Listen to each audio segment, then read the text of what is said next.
So hello guys, welcome back to my YouTube channel money with Manish. So आज हम discuss करने वाले हैं सिप वर्सेस म्यूचुअल फंड्स के बारे में। सिप क्या होता है? Systematic investment plan. तो सिप क्या होता है? एक इनडायरेक्ट वे होता है म्यूचुअल फंड में इन्वेस्ट करने का।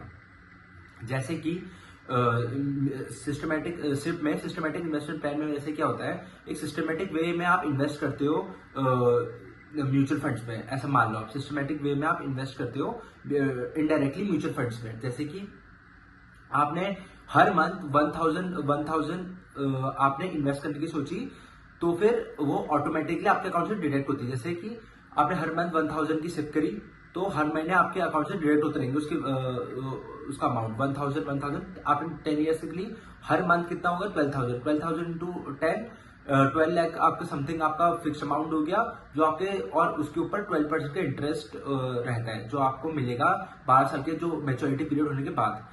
तो वैसे और म्यूचुअल फंड में क्या होता है, जैसे सिप में होता है जो ऑटोमेटिकली आप आपके अकाउंट से करते होंगे, पर म्यूचुअल फंड्स में क्या होता है, आप मैनुअली आपको पैसा जमा करना पड़ता है। जैसे कि मान लो कि आपने कोई म्यूचुअल फंड खोला, जैसे कि आपने इक्विटी म्यूचुअल फंड खोला, तो इक्विटी म्यूचुअल फंड में आपको खुद जमा करने पड़ेंगे 50,000 हर महीने, फिर 40,000, जो भी आपका जैसे भी आपका म्यूचुअल फंड होगा। जैसे आपका इक्विटी म्यूचुअल फंड हुआ, आपने 50,000 हर महीने आपको खुद भरने पड़ेंगे मैनुअली। पर सिप में ऑटोमेटिकली वो डिडक्ट होते रहता है अकाउंट से। ये आगे डिफरेंस है। तो सिप के टाइप्स बताता हूँ आपको।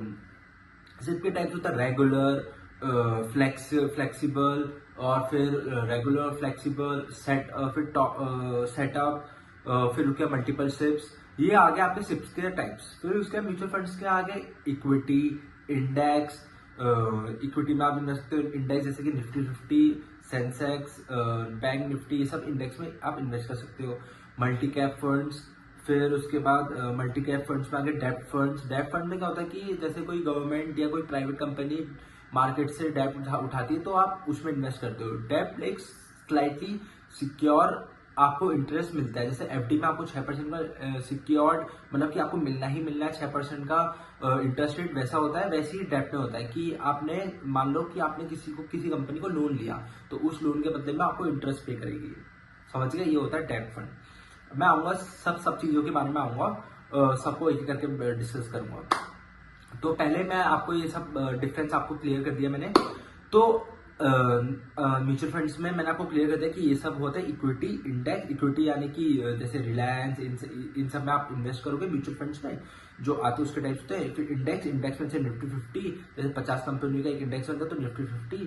फिर उसके बाद आप फ्लेक्सी फंड, इसमें क्या होता है, फ्लेक्सी फंड में और मल्टी कैप फंड में, जैसे कि इसमें ये होता है कि फंड मल्टी कैप फंड में ये होता है कि जो फंड मैनेजर है वो ऑब्लिगेशन, फंड मैनेजर के पास ऑब्लिगेशन होती है कि मतलब कि उसको बोला जाता है कि आपको इन्वेस्ट थ्री वेज में करना है, स्मॉल कैप, मिड कैप और लार्ज कैप। इन तीनों में करना है, एक पोर्शन में ही इन तीनों के एक इक्वल पोर्शन में इन्वेस्ट करना है। पर फ्लेक्सिबल कैप में ऐसा कुछ नहीं है। ऐसा कुछ फंड मैनेजर जहां चाहे वहां इन्वेस्ट कर सकता है, मतलब जहां उसको अपॉर्चुनिटी दिखे। ये नहीं कि जहां कहीं भी, जहां उसको एक अच्छी, जैसे मान लो कि उसको दिख रहा है कि स्मॉल कैप में अच्छा अपॉर्चुनिटी है, उसको लार्ज कैप में नहीं डालना है इक्वल अमाउंट का पोर्शन, उसको ज्यादा स्मॉल कैप में डालना है। पर वो फ्लेक्सी कैप में वो कर सकता है कि ज्यादा स्मॉल कैप में डाल दिया, फिर कम अमाउंट मिड कैप में डाल दिया, फिर उससे थोड़ा कम अमाउंट लार्ज कैप में डाल दिया। बेसिकली क्या होता है, स्मॉल कैप और मीडियम कैप, उसमें रिस्क हाई होता है, मैं मानता हूं, पर उसमें रिटर्न ज्यादा होता है। वो company grow 10x, 20x, 50x, मतलब 5 ईयर्स में बन सकती है। पर जो लार्ज कैप हो सकता है, वो उसका मतलब थोड़ा ग्रोथ पीरियड थोड़ा स्लो होता है। क्यों? क्योंकि जैसे रिलायंस मान लो, ये लार्ज कैप के उसमें आ गया, तो रिलायंस में क्या है, अब वो एक साल के अंदर 50x, 20x तो नहीं हो पाएगा, क्योंकि ऑलरेडी इतना वो हो चुका है ऑलरेडी, मतलब उसमें वो रिलायंस ऑलरेडी इतना डेवलप हो चुका है कि मतलब इतना ज्यादा ग्रो कर चुका है, तो उसमें एक स्टैग्नेंट या फिर एक स्लो ग्रोथ रेट होता है। ठीक है, तो आप समझ गए होंगे इसमें। तो फिर वैसी ये सब आगे म्यूचुअल फंड्स के उसमें। अब आ जाते हैं हम सिप में। एक सिप होती है सिस्टमेटिक इन्वेस्टमेंट प्लान, एक होती है रेगुलर सिप। रेगुलर सिप जैसे कि आप हर एक फिक्स डिपॉजिट हर महीने आपके अकाउंट से कट रहे हैं। जैसे कि 1000 जो मैंने आपको बताया हर महीने आपके कट रहे हैं 1000। तो ये तो हो गया फिक्स कि आप इसको, ये होता है कि सॉरी, ये हो गया रेगुलर कि जो आप चेंज नहीं कर सकते हो। एक आता है फ्लेक्सिबल शिफ्ट। फ्लेक्सिबल शिफ्ट पे क्या होता है, जैसे आपकी जैसे कभी सैलरी है, ठीक है, एक एग्जांपल आते हैं, सैलरी आई, आपने सोचा इस महीने 1000 डालूंगा, अगले मंथ आपने सोचा कि ज्यादा डालता हूँ, मेरे पे ज्यादा पैसे आ गए थोड़े, तो आप वो फ्लेक्सिबल में आप चेंज कर सकते हो। जैसे आप हर एक महीने में 1000 डाला तो दूसरे महीने में 2000 डाल दिया, तो फ्लेक्सी में ये हो सकता है। फ्लेक्सी मतलब आप ऐसे मान लो कि फ्लेक्सिबल, ठीक है। सेटअप शिप में क्या होता है, आप हर साल अपने अमाउंट को बढ़ाते हो, जो भी अमाउंट हो हर साल। जैसे आपने एक साल में 12,000 हर महीने 1000 करके 12,000 डाला, अगले साल में आप उसको 2x करना चाहते हो, मतलब 24 डबल करना चाहते हो, मतलब 24,000 एक साल में आप डालना चाहते हो, तो मतलब इसका मतलब आपका अमाउंट हो गया 2000। तो वो हो गया आपका सेटअप शिप। मल्टीपल शिप क्या होता है, मल्टीपल शिप होता है कि आप एक शिप से बहुत सारी म्यूचुअल फंड्स में इन्वेस्ट कर सकते हो। क्योंकि मैंने आपको स्टार्टिंग में बोला था कि शिप में क्या होता है, इनडायरेक्ट वे होता है म्यूचुअल फंड में इन्वेस्ट करने का।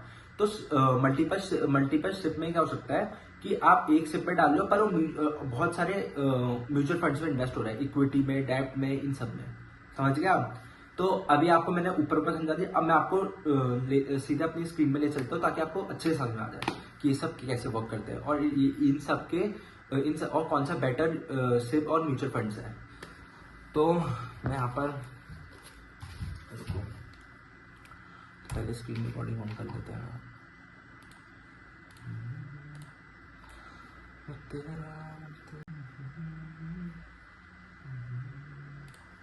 हाँ, तो जैसे कि मैं अपने डैशबोर्ड में आ गया, तो मैंने एक ग्रुप ही खुल गया। तो अब मैं आपको पहला सिप का बता देता हूँ, ठीक है। पहले सिप में वैसे तो आप बहुत सारे, अगर देखो पैसा मतलब बह रहा है, बस पकड़ने वाला होना चाहिए। तो जैसे कि आपने आपका अकाउंट में ग्रो में अकाउंट खोला, तो आप इसमें खुद ही थोड़ा नॉलेज लेके आप खुद ही देख सकते हो। जैसे आपने इसमें डाल दिया, आपको मिड कैप में वो करना है, क्या बोलते हैं, म्यूचुअल फंड खोलना है। तो म्यूचुअल फंड, अरे यार, तो आपने म्यूचुअल फंड खोला, म्यूचुअल फंड मिड कैप, ठीक है। तो ये आपको इतने सारे मिड कैप दे देगा, Motilal Oswal, Motilal large cap, mid cap, तो ये बहुत सारे आ जाते हैं आपके मिड कैप में भी। देखो इतने सारे आ गए। आप मोर रिजल्ट करोगे तो आपको इतने पूरे दे देगा कि इतने सारे मिड कैप है। Top popular mid cap, SBI का मिड कैप है, इन सब का मिड कैप है, मोतीवाल ओसवाल का मिड कैप। तो मान लिया आपने मोतीवाल ओसवाल में मिड कैप में आपने इन्वेस्ट करा, तो आपने इसकी अमाउंट आपने यहाँ पर 5000 पर मंथ डाली 5 साल के लिए, ठीक है। 5000 वन टाइम, 5000 पर मंथ, ठीक है। तो आपका टोटल इन्वेस्टमेंट कितना हुआ और कितने इंटरेस्ट रेट से, आपके इसी इंटरेस्ट रेट है 3 एनुअल का है, तो 1 ईयर का इसका कितना, 1 ईयर में आपको दे रहा है 24% के हिसाब से इंटरेस्ट, ठीक है। तो 24% के हिसाब से हम अगर कैलकुलेट करते हैं तो आपका ये अमाउंट फिक्स 5 साल में आपने 5000 पर मंथ करा, तो आपका 3 लाख बना और आपको मिलेंगे आपको 6,55,636 रुपीज। आपको 118% का आपका गेन हो रहा है आपके कैपिटल में, ठीक है। और वैसे ही ये तो एक है, मिड कैप है, फिर लार्ज कैप है, लार्ज कैप म्यूचुअल फंड, मैं आपको ऐसे बता दूंगा, म्यूचुअल फंड लार्ज कैप,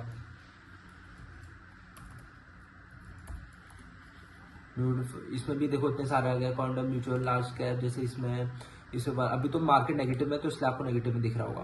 तो मैं आपको दिखाता हूँ अच्छा सा म्यूचुअल फंड, मैं आपको दिखाता हूँ। पर इसमें भी आपको एक निपॉन, ये अच्छा, वैसे अच्छे मिड कैप में आपको देखना पड़ेगा कि कौन सा ग्रोइंग, कौन सा 3 इयर्स, आप ऐसे भी दे सकते हो 5 इयर्स में कौन सा किसने कितना एनुअल रिटर्न दिया, कौन सा क्या है।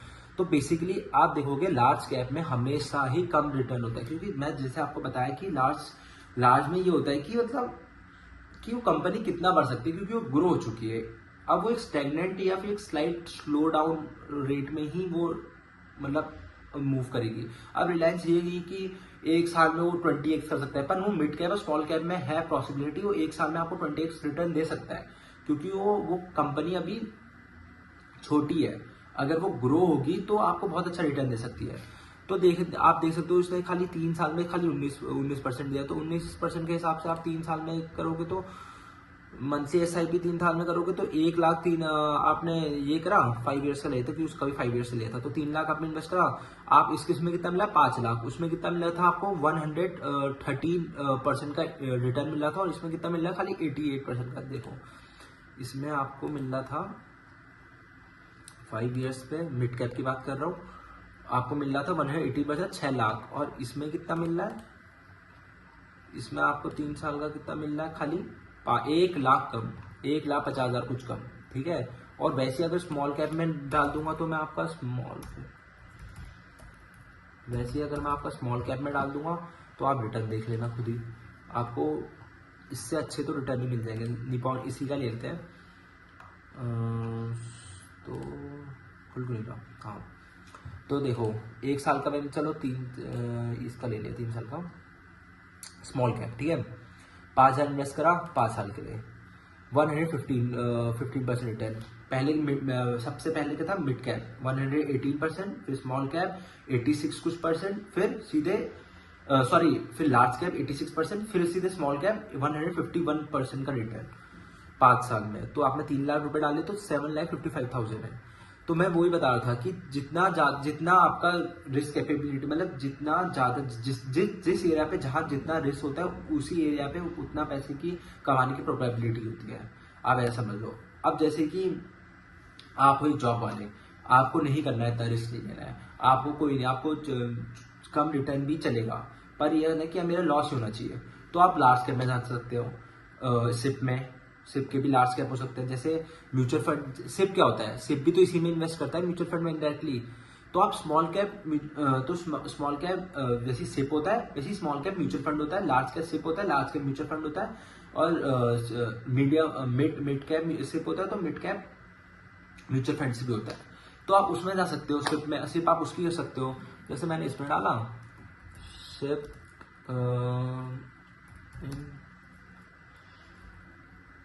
लार्ज कैप,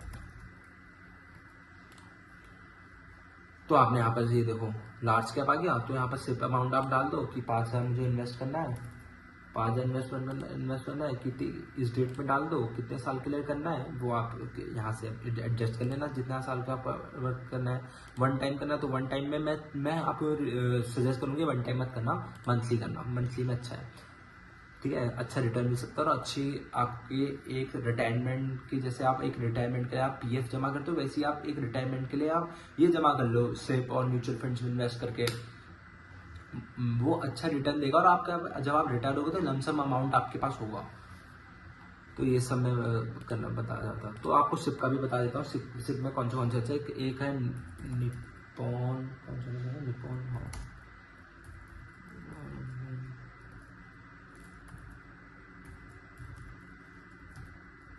स्मॉल कैप, ठीक है। ये देखो ये आ गया आपका, वो ये आप एक इसमें इन्वेस्ट कर सकते हो सिप या सिप में, ठीक है। एक आप इसमें इन्वेस्ट कर सकते हो, ठीक। फिर उसके बाद एक दूसरा मैं आपको देता हूँ HDFC मिड कैप, ठीक है। एक आपको स्मॉल कैप बता दिया, एक मिड कैप बता देता हूँ HDFC मिड कैप। ये देखो एक आप इसमें इन्वेस्ट कर सकते हो 5 साल के लिए, इसमें भी अच्छा अमाउंट मिलेगा, 5 साल पहले 111% रिटर्न दे रहा है आपको, ठीक है। मिड कैप हो सकता है। और एक आपको बताता हूँ लार्ज कैप का, ठीक है, SBI ब्लू चिप क्या होता है, लार्ज कंपनी, इसका अच्छा खासा फंड हो, जो अच्छी खासी ग्रोथ हो, जैसे रिलायंस, अडानी, ये सब होते हैं ब्लू चिप कंपनीज, ठीक है, जो लार्ज कैप होती है, ठीक है। तो आपने 5 साल की इन्वेस्ट करा 50%, में बोल रहा हूँ ना कि लार्ज कैप में उतना आपको रिटर्न नहीं मिलेगा, जिसको रिटर्न कम चाहिए और रिस्क भी कम चाहिए तो वो कर सकता है। तो आप 5 साल के इन्वेस्ट कर सकते हो और 3 लाख आपको मिलेगा, और 4,51,000 आपको मिल जाएगा 5 साल के अंदर, ठीक है। तो आप इसमें कर सकते हो। म्यूचुअल फंड्स तो मैंने आपको बता ही दिया, मोतीलाल ओसवाल, ये सब ये सब अच्छे म्यूचुअल फंड्स है। जैसे कि मैं आपको बता देता हूँ म्यूचुअल,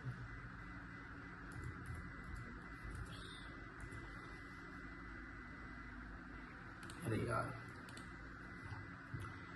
तो देखो ये आ गया ग्रो। आप एक ग्रो के भी म्यूचुअल फंड्स है, ठीक है, आप उसमें भी इन्वेस्ट कर सकते हो। मोतीवाल और ओसवाल के भी अच्छे वो है, मोतीवाल और ओसवाल के मिड कैप। देखो मैं उसके इसमें आपको अच्छा बताता हूँ। मोतीलाल ओसवाल म्यूचुअल,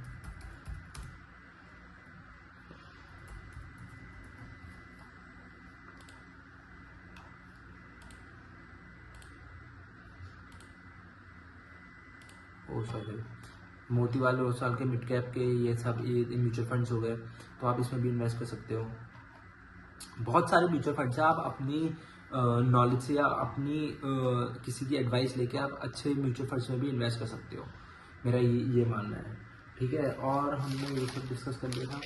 हाँ, अगर मैं आपको SIP के इसमें कैलकुलेटर में लेके जाऊं कि आप कहाँ से कहाँ तक कितना जो एक लमसम होता है ना, लमसम अमाउंट, जैसे कि लमसम में क्या होता है कि आप 50 लाख, जैसे आपने कोई मान लो कि आपने कोई लैंड बेची, लैंड में आप 50 लाख आए, 50 लाख आपने एक लमसम अमाउंट में म्यूचुअल फंड या SIP में कहीं डाल दिया, तो आपने डाला तो फिर आप उसके बाद आप सिस्टमेटिक मतलब फिर उसके बाद रेगुलर नहीं डाल लो। 50 लाख डाला, फिर आपने उसको 10 साल बाद निकाला, तो हो गया लमसम। तो लमसम में मतलब उतना मुझे लगता नहीं है जितना SIP में आप कर सकते हो। आप SIP में आपने मंथली इंस्टॉलमेंट डाल दी, मान लो कि आपने डाल दी, रुको मैं मानता हूँ, आप एक जॉब वाले हो तो आपने लमसम डाल दी 5000, 12% इंटरेस्ट रेट तो आपको कहीं नहीं गया, सिर्फ में कहीं से कहीं नहीं गया 12% इंटरेस्ट ने ना, छोटा मार्केट जितनी गिर रही है उसके हिसाब से बता देता हूँ 12% रिटर्न कहीं से नहीं है, तो मैं उसके हिसाब से ले रहा हूँ, पर होता 20% 18% इतना ही होता है, पर मैं आपको 12% ले लेता हूँ, ठीक है। 12% हो गया, टाइम पीरियड 10 साल हो गया, तो आपको देखो इन्वेस्टमेंट आपने 6 लाख की करी, एस्टिमेटेड रिटर्न आपको 5 लाख का मिला, तो आपको 11 लाख कुछ मिले। तो देख रहे हो आप एक रिटायरमेंट, अच्छा रिटायरमेंट प्लान ले सकते हो। 10 साल अगर आपने उसको 30 साल बढ़ाया, 30 साल करा, 18 लाख रुपए डाले आपने, एस्टिमेटेड रिटर्न आपको मिला 1,58,49,569। तो आप एक अच्छा खासा रिटर्न ले सकते हो, एक अच्छा खासा रिटायरमेंट रिटर्न ले सकते हो। देखो इसमें इन्वेस्टेड अमाउंट आपको इतना है और इस एस्टिमेटेड रिटर्न देखो आपको कितना मिल रहा है। तो अगर आप इसको जितना कम करोगे ना, उतना आपके लिए डिसएडवांटेज है। देखो इन्वेस्टेड अमाउंट आपका इतना है, पर आपको एस्टिमेटेड देखो कितना कम मिलेगा। जैसे आपने 6 साल की अगर 5,000% तो 3 लाख मिले, तो 1 लाख से क्या ही होता है। तो मैं आपको सजेस्ट करूंगा कि आप इसको लॉन्ग टर्म, जैसे 30 साल 35 साल तक ऐसे में रिटर्न करो। जैसे 35 साल तक अगर आपने करा रिटायरमेंट, जैसे कि आप 19 साल के हो, आपने अभी से चालू कर दिया, आपके रिटायरमेंट सोचो आप 40 की उम्र तक आप कितना अच्छा लमसम अमाउंट होगा। अगर आपने करा 3 करोड़ आप पे होंगे, 3 करोड़ 24,76,345। तो ये सब हो सकता है आप पे अच्छा खासा ही। अगर आपको वीडियो पसंद आई होगी तो please hit the like button और subscribe my YouTube channel. So thank you.